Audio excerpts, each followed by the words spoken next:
Let's start this section by defining functional interfaces. A functional interface is an interface with only a single abstract method. So earlier we talked about the comparable interface. This interface has a single abstract method called compare_to. So this is a functional interface. We also talked about the comparator interface. That is a functional interface as well. Now, in this video, I'm going to create a functional interface from scratch. We're going to use this functional interface throughout this section. So in this package, lambdas, I'm going to add a new class. Let's call this printer and change the kind to interface. So this is the interface of a printer. In one implementation, we may want to print on the terminal. In another implementation, we may want to talk to an actual printer. So we could have different implementations of this interface. Now, what operations do we need here? We need a single method for printing a message. So void print message. Now we have an interface with a single abstract method. So this is a functional interface.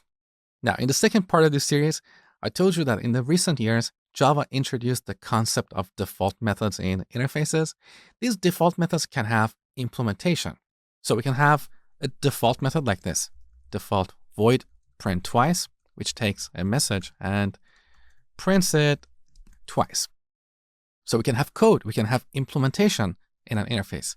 Now, I told you that in my opinion, this is a bad approach that the Java team has taken because interfaces should not have implementation. They should only be used as contracts.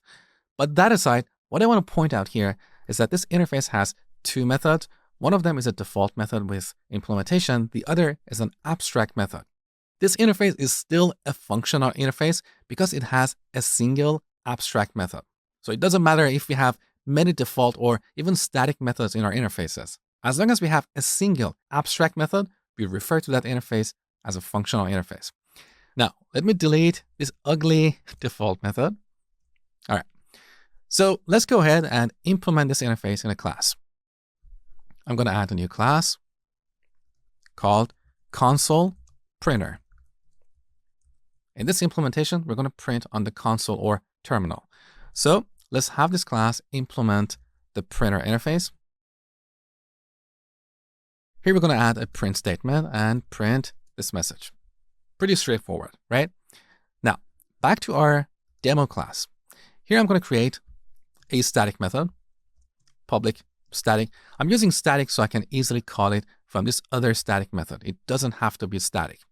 So public static void greet. This method needs a printer. So here we're going to talk to the printer interface. We don't care about the implementation. We are programming to an interface, okay? So printer. Then we call printer.print. And here we can say hello world. Now, in our show method, I'm going to call the greet method. Here we need to pass an object that implements the printer interface. So we can use our console printer object. Now, when we run this program, we see the hello world message. So pretty straightforward. Now, sometimes we don't want to explicitly create a class to implement an interface because this requires writing a bit of code. Sometimes we may not want to reuse this class. In the next video, I'm going to show you how to use anonymous inner classes for this purpose.